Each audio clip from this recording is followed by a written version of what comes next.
Swamiye Saranam Ayyappa and a heartfelt welcome to Sadhana on S3. You are with South Africa's finest Hindu magazine show with me, Alisha Gayaprasad. A Kumbhabhishekam is a Hindu temple consecration ceremony that invokes life in a temple, sprinkling the temple with sacred waters born in a water pot. Indeed, the Kumbhabhishekam brings all-round prosperity, not only to any particular group of devotees, but also to the society as a whole. According to temple customs, the Kumbhabhishekam ceremony has to be performed once in 12 years, rejuvenating the spiritual power, especially of the murtis. This year, the Shree Ayyappaa Kshetram Alayam in Pretoria turned 12, and Sadhana explored this opportunity to find out the science behind a Temple Reborn.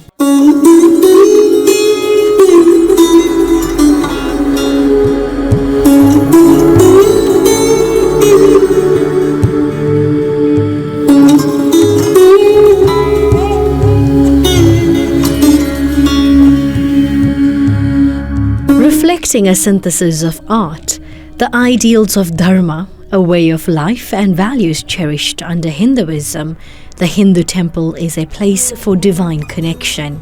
It's the traditional heart and focus of the community, with a physical, tangible structure designed to forge that connection. From its birth, it carries this power, bearing the challenges and trials of the community it serves and offering inspiration to higher ideals.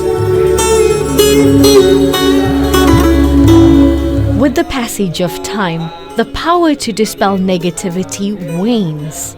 And then it's time to re-energize, to reinvigorate, to re-inspire.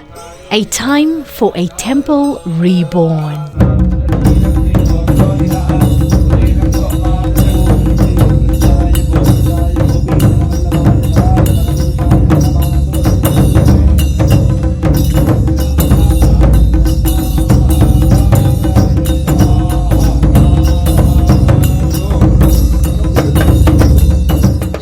Kumbhabhishekam comes from two words, Maha, in fact 3 words. Maha means one, greatness. Kumbham means a pot that usually is filled with water, but it can be filled with many beautiful things like rice and salt, and it gives when it has a different content, it has also a different symbolic significance. And the Abhishekam, which actually means the sprinkling or the flowing of a particular substance from its source to wherever it is needed. So the 3 words is so beautiful. Maha Kumbhabhishekam means that great kumbham, that great vessel that contains everything that everything else needs. During this time, the devotees will not be able to see or pray to the murtis normally worshipped in a temple. Only after the elaborate prayer ceremony using the signs of yantra, tantra and mantra, which will re-energize the sacred waters in the Kalash pots, will prayer resume in the main temple for the next 12 years until the next Kumbhabhishekam ceremony. So it is a description of Nirguna Brahman, the Kalisham itself, the pot itself that we are used to place the water in. A Kumbhabhishekam ceremony dedicated to this is a significant ritual in Hinduism that involves the consecration and purification of a temple's deities. It is usually performed every 12 years according to the tradition of the temple.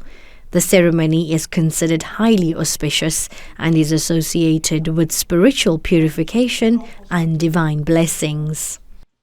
Every aspect of the temple's structure is infused with a science that's enshrined in the ancient Hindu scriptures, from the Vedas itself, the science of Vastu or Agama Shastra.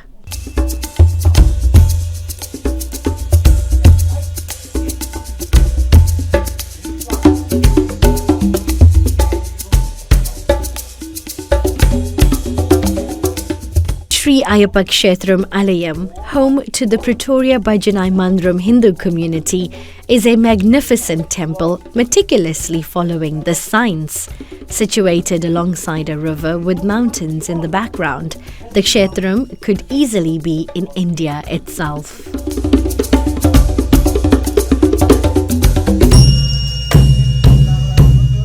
During a Kumbhabhishekam, the temple is prepared for the grand ritual. Elaborate preparations are made, including cleaning and decorating the temple premises and organizing various religious ceremonies and cultural events. A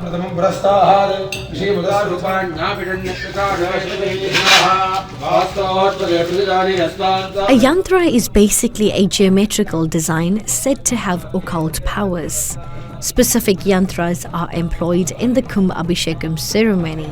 These resonate positive energy, disperse negative energies, and help individuals elevate spiritually. A keen eye will pick up the design of the Bal Alayam, for example, with its specific cardinal points and entrances. Today is a Kumbhabhishekam.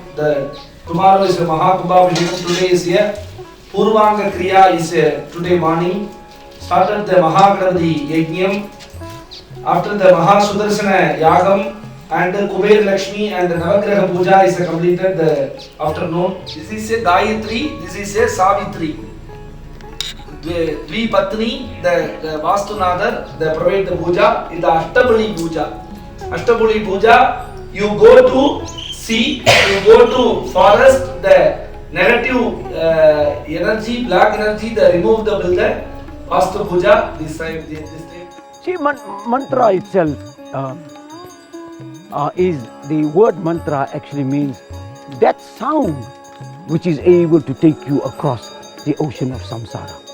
So that particular sound, so it is not so much about understanding. If you understand the mantra, that's even better. But it is the nature of the sound itself. But you can only listen to a sound, or you only can receive a sound if you are listening properly.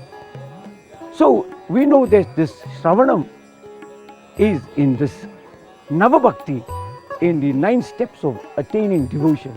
Bhakta Prahlada describes this, that the first one is Shravanam. Learn to listen properly. Then Kirtana. Learn to sing these. Nididhyasanam, meditate on these things. So, why do you think when children go to a class, they listen to a brilliant lecture and a handful of them get what the lecturer has spoken about? The power of listening is the greatest sort of asset we have. And this is why we worship Ganesha. Because Ganesha, with his major big ears, tells us that if you aren't able to listen, you can't even remember. No point in trying to remember because you can't listen to it. Memory only comes after listening. So when we listen to these beautiful chants, and no doubt, I say it is the power of that sound. We know now that in ancient times, people used to carry or lift things, move things through the power of sound. They utilize sound to move things and elevate things and so on. So the mantra shakti, the power of sound, is a science that is just about every religion uses to create the necessary transformation that is required.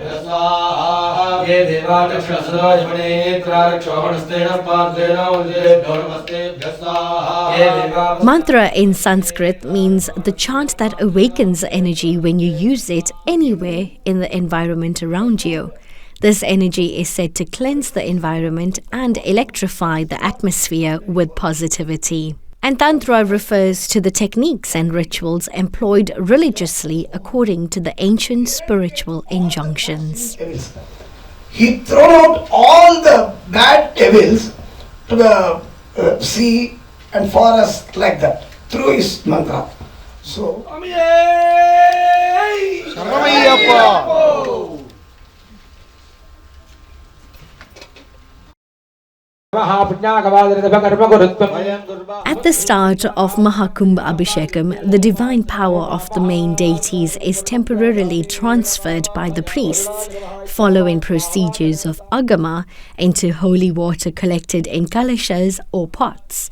These kalashas are initially brought into a makeshift temple area called the Bal Alayam. Bal Alayam or Yagasala is a miniature temporary structure erected during the renovation and Kumbhabhishekam ceremony.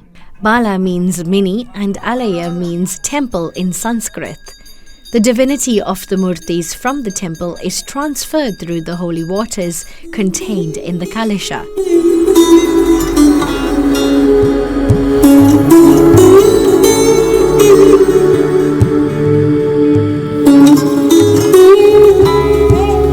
They energize the water, and the copper is within the structures of the kumbham, and that transmits the energy to the deity in the Mulastanam or the shrine itself. So when they recite a certain set of mantras that energize it from the leg to the hip, then there's a certain set of mantras that energize it from the hip to the shoulder, and lastly another set that does this. But they do it with homam as well. They do it with the havan, yagyam, homam, coupled by the chanting. So both of them sort of like energize this copper wire. This copper wire then transmits this energy to the deity and so on.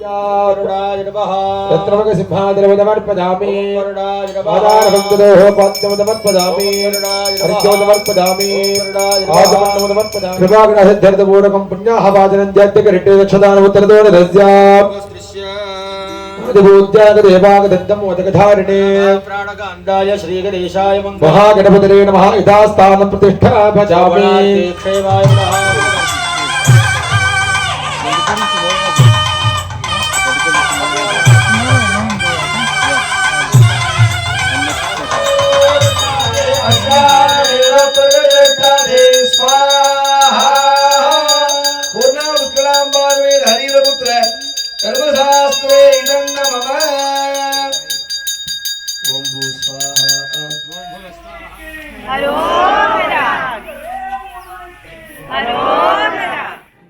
See, everything in the world, like I mentioned, it finds its source in mathematics.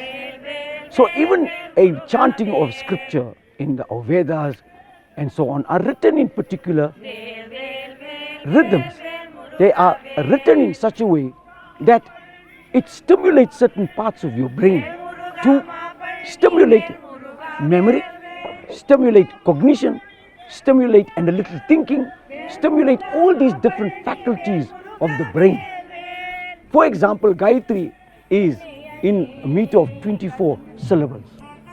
And this number of syllables have an effect on the different parts of the brain. You ask yourself, is it possible for priests to chant for 5 hours from start to finish without a book, without looking at a piece of paper? And how beautifully they were able to chant, all three of them so flawlessly being able to chant it, because the power is in the chant, is in the structure of the chant. The structure of the chant itself understands how the brain works, and that particular chant stimulates parts of the brain that allows this memory and allows the order, because everything in life is rhythmic. When I walk, I don't walk too fast or too slow. There's a particular rhythm I walk with. When I speak, I don't speak too fast or too slow. There's a particular rhythm I speak. In fact, often when you change this, people say, but that guy is funny. He's odd. He speaks in a very different way. So there's a rhythm to everything. Swami Sharanam Swami Tom Tom Ayyappaa Tom Tom Swami Tom Tom Ayyappaa Tom Tom Swami Tom. The actual Abhishekam ritual involves the pouring of sacred substances over the deity, symbolizing the bathing and purification of the divine form. The ritual is performed by the temple priests who chant mantras and prayers throughout the ceremony. Ayyappaa Ayyappaa Swami Ayyappaa Saranamappa Ayyappaa Swami Ayyappaa Saranamappa Ayyappaa Swami Ayyappaa Saranamappa Ayyappaa.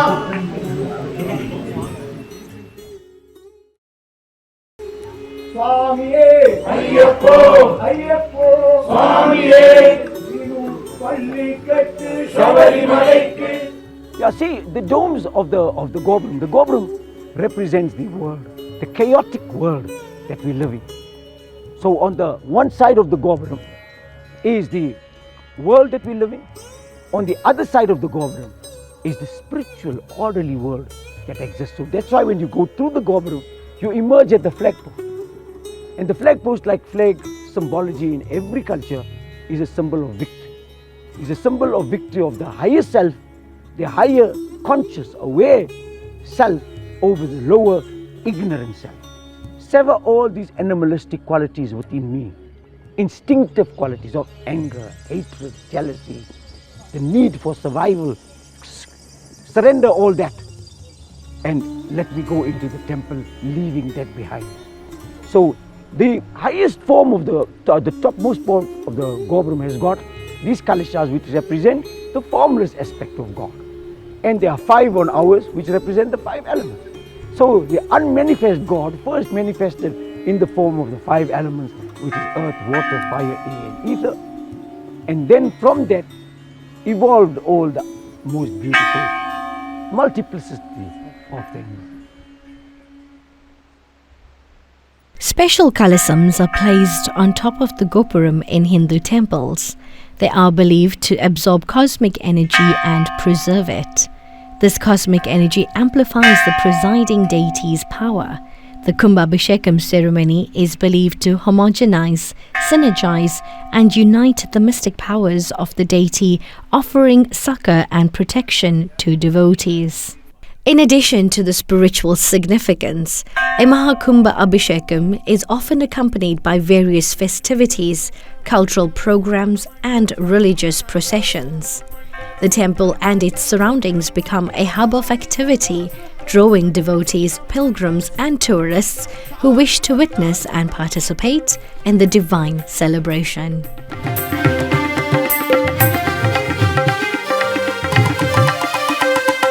The intoxication of the smoke from the homam and the tirtham, the carrying of the kalasams, and the gift of darshan, like the opportunity to have darshan. We travel so many times to India and we never have this opportunity. I always say it. South Africa, Mauritius, Reunion Islands. We're so steadfast in our culture. It's such a rare gift, but we're super lucky to have this opportunity to witness a Kumbhabhishekam and to be so close, so close and so personally involved with the Lord.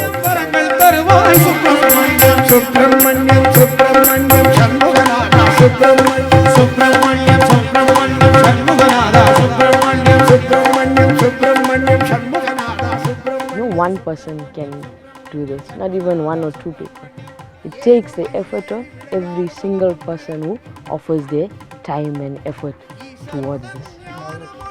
From the smallest to the biggest.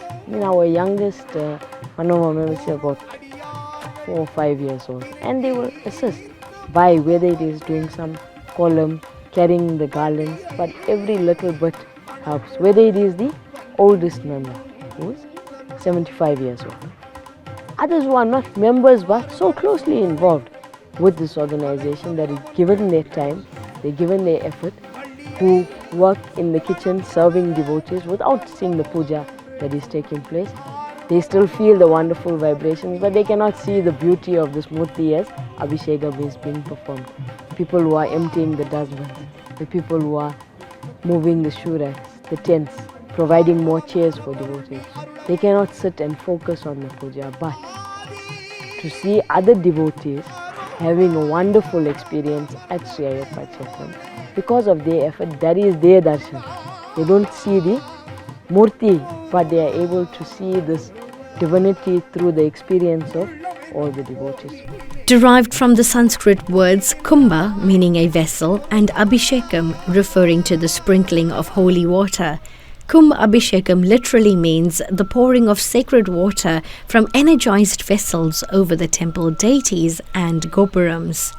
It is said that the divine energy and spirit invoked through religious rituals and homas are transferred to the kumbhas containing the holy water. Abhishekam is such a special, divine gift that us mundane human beings have an opportunity to get close to God.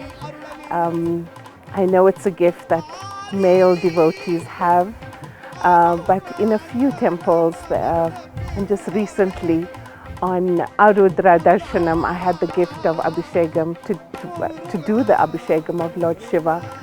So this today, on such a grand Kumbhabhishekam, when all the deities are in full alignment and bliss of all their energy, that tirtham that comes from the kalasam that has been standing for days and invoked with such powerful Vedic chanting. And when in dance, when we say Amrit, it's how bees are attracted to Amrit, how the sweetness of the Lord, His scent is like Amrit, so it attracts us. And when we drink it and take it in, it attracts our soul energy. It's a real phenomenal to see such great value coming to us in this time of our lives and giving us the spiritual upliftment that we need throughout this country. Being part of this prayer now today and listening to what the Guru said to us, that the whole country is prayed for. So we're grateful that we have to pray for everybody in South Africa, not only for us as Indians of this country, but for the whole of this country. After the Kumbhabhishekam, the temple returns to its normal routine of daily worship and rituals.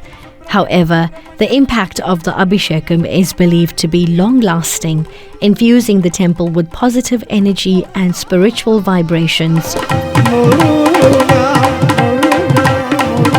Thus, after the ceremony, the temple is not merely a structure, but becomes a living entity filled with a mystic power, inspiring pilgrims along the spiritual path while offering guidance and protection.